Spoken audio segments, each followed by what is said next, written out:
As my guest said, Tom Hillery, he just said, my producer asked, are we ready? He said, we're as ready as we can be. So here we are.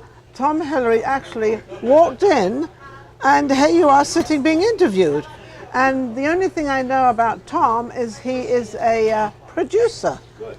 What do you produce? Movie producer, feature film producer. Movie, Yep. feature film? Specialize in movies that can be done on a low budget but have good character arc in them so you can attract good actors. So when you say a low budget, because I know low budgets can be anywhere, so you can have 5 million as a low budget, so you know. So what is your low budget? If you really push them, you can get them down to 2 million. 2 million, so you go... Maybe a little less.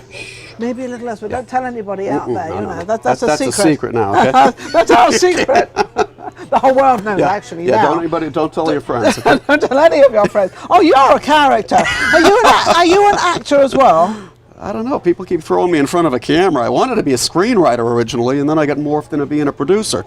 And then you get thrown in front. And then someone says, get in front of the camera. And they probably have to get in front. They probably need a part. You know, they don't have the character for that part. So, all right, Tom, come on. And here we are.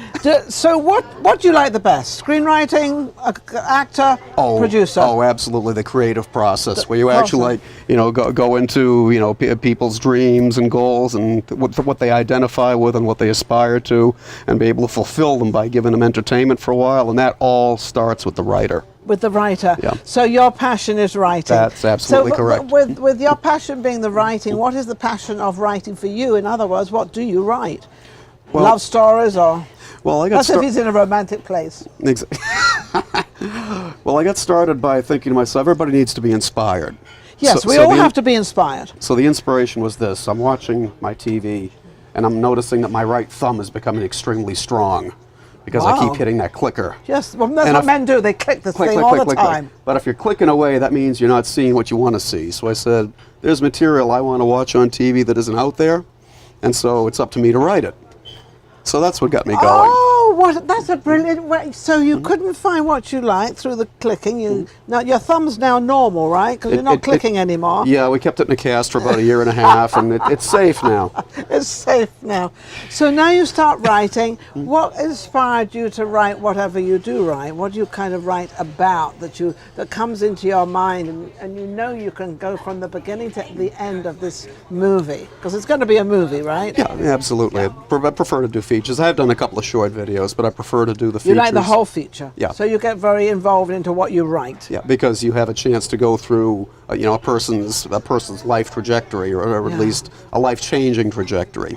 So are they a lot of documentaries, or is it just a story? Or No, fictional stories. Fiction story. What's your favorite that you've written?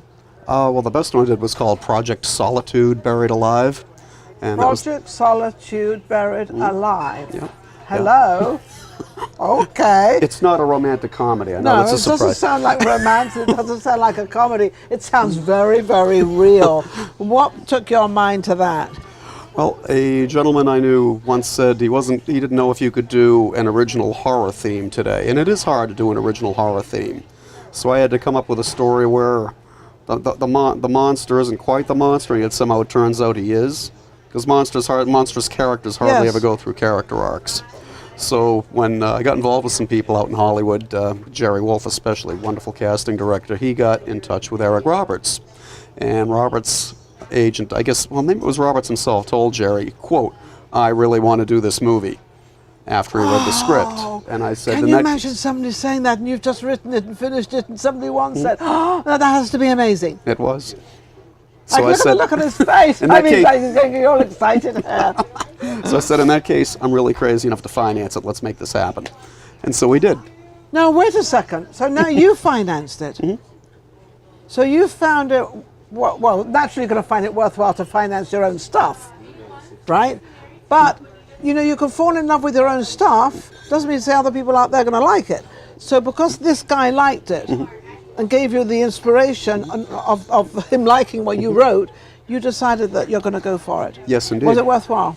Yes, it was. The best thing I ever did, really. It was it was scary at the time. It was frightening. A lot of it was happening I during think a downturn frightening. in Never the mind markets. the story of the never mind the story of the film, but it was frightening. The whole process was frightening for you. Well, I always told people, if you want to make money, go work in an insurance company. Okay, don't become a movie maker because you want to be sure that you're going to make money. I know the industry. Yes, it is about the art, people. Okay?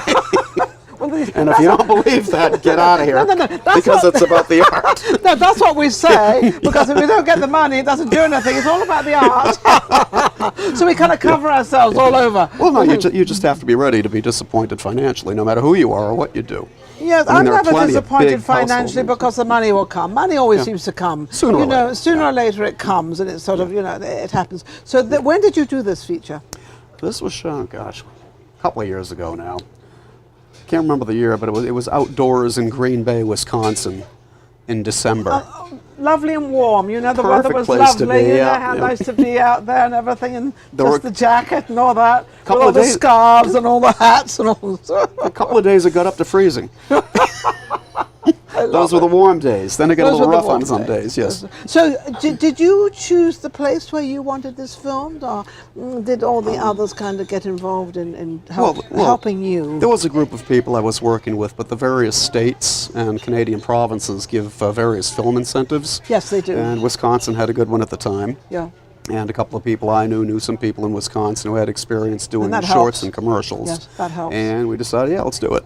Yeah. None of you know that different states do films, and some of them will finance half it. No, a lot of them will finance half it, and then you have to come up with the other half. Or whatever. It's not quite. It's usually about a quarter. Quarter or whatever, but whatever the number is, but at least they do help you start the thing and then you start rolling along. Yes. Okay, so that was a couple of years ago. What's happening now? Well, what's happening right now is I just joined up with ITN Distribution, Okay. which is actually a Las Vegas-based film distribution company. Okay. Not Las Vegas, not Los Angeles, Las Vegas. And we put out Ouija House.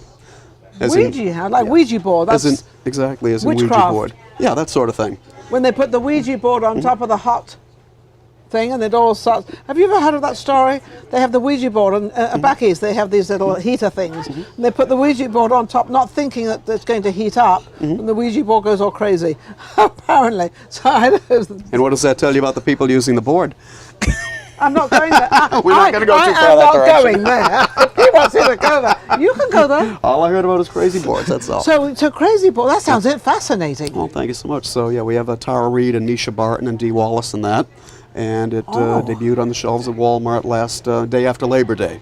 Okay. Yep, And so- how's it going now? Very well. Very Now, well. Stuart has taken it around. The owner of ITN is Stuart Olson, has taken it around to all the international film markets right now. And this is a feature film, or Yes. it is a feature film? Feature film. And so, what was your involvement in it? Co-producer, co-executive producer on that one. Co-executive producer. I gotta keep. I like this guy. He's pretty cool. You know where it's at. Thank you. Very nice. You, You're very kind. I appreciate can that. Can we Might make come a back. couple? Shall we? I'm feeling good with this lady. Wow, this is nice. You're going to see us around town, honey. But no, so your career in what you do has really built it up. But would you say because of who you know and you putting it out there and working it is why it's done what it's done, and the people you know? You have to really want to do this. There you You go. have to understand it's first about making the art and then trying to make money doing it. Yes. And you've got to be practical too. I mean, luckily my undergraduate degree was in economics, and for a little while I worked in a bank, so I. So you know where the money goes and what happens. You pay the bills too. Yeah, gotta it's get a not. bill You know, and you you pay don't. it. I'm sorry, I'm doing art. No time for the rent this month. Doesn't work that way. No, it does not. Because you get kicked out and Yeah. you know what. Yeah, so you've got to be. Yes, it's the dream factory. Yes, Yes, it's it is a imagination, dream, but yes. you have to have the sense to realize you're going to spend time and money doing this, and it's very, very risky. Yeah, but I also think that if you've got that in the back of your mind, of the financial side of it, I think it must go much easier because you understand the logic of it. You know your boundaries. You know how far you can go. You know where you have to go to get whatever you need to get. So I think that's kind of it. If anybody wants to produce a movie with you and look at your scripts, what do you got? Have you got anything in the works writing? You writing anything? Oh, absolutely. What? What I've got in development right now is called Honey Trap.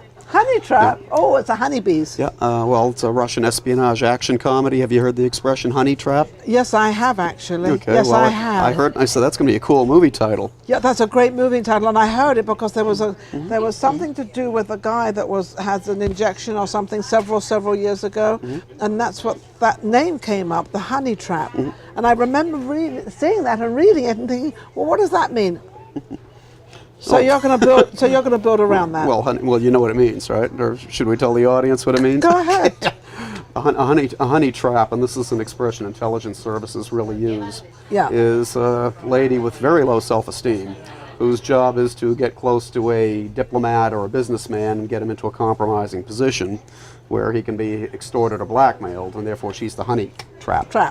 That's where it's from. That's the story. And, yeah, and that's like this guy that I was talking about him in Russia actually, and it did a true story. And it's a Russian girl. Yeah, there you go. We got it. It was a Russian girl. How can they reach you? How can they get hold of you? Probably the best way to do is write to me at Starlight Productions Nevada at yahoo.com. Oh, can I just mention one thing yes, quickly? You can explain anything. Go ahead. Okay. You heard of Clint Eastwood? Yes, Clint Eastwood. I love Clint Eastwood. He did 2 movies called The Enforcer and Every Which Way But Loose. Yes. James Fargo directed those. Yes. I have him under contract to direct Honey Trap. So if anybody wants to get involved, we're not just starting with a concept. We actually have script, budget, schedule, director. You have everything in order. We got that much in order. Well, hang on. Clint Eastwood's pretty much to have in order. I mean, just well, just no, he's not in it. No, but he's but he's part of it. Yeah. Yeah. But can he still act? I guess he can. I don't know. I think he just was in a movie or something, was he? Yeah, The Mule, I think it was called. Something he was just in. That's so bad on my side. I should know, but anyway, I don't. But yeah, he's amazing. Absolutely wonderful. I used to live in Bel Air, and he used to live up the street from me. Really? Yeah. Fantastic. He used to have this great big, incredible wooden gate, which was all brightly done. Anyway, so don't forget to look out for Tom Hillery. Absolutely amazing. Thank you so much for coming on my show. Isn't he lovely? Take care. You're very kind, Nina. Thank you so much. Thank you very much. Awesome.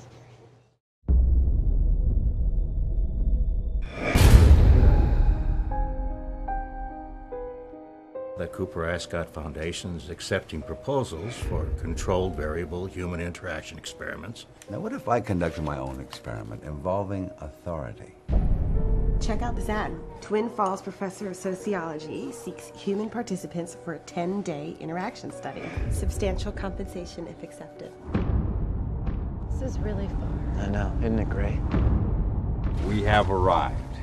Now, it is understood you cannot leave. Is it safe here?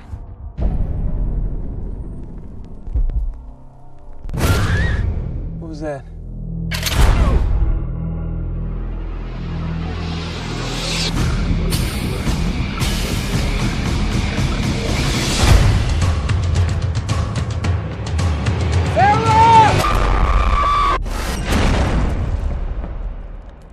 Subjects are experiencing an anticipated level of disorientation. I'm getting out of here. You killed her! What the hell is wrong with you? Shut up! You okay? Would you like a Xanax?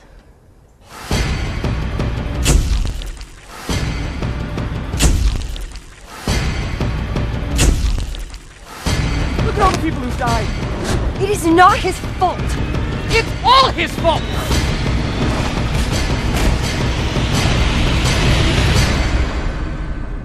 I don't want to die.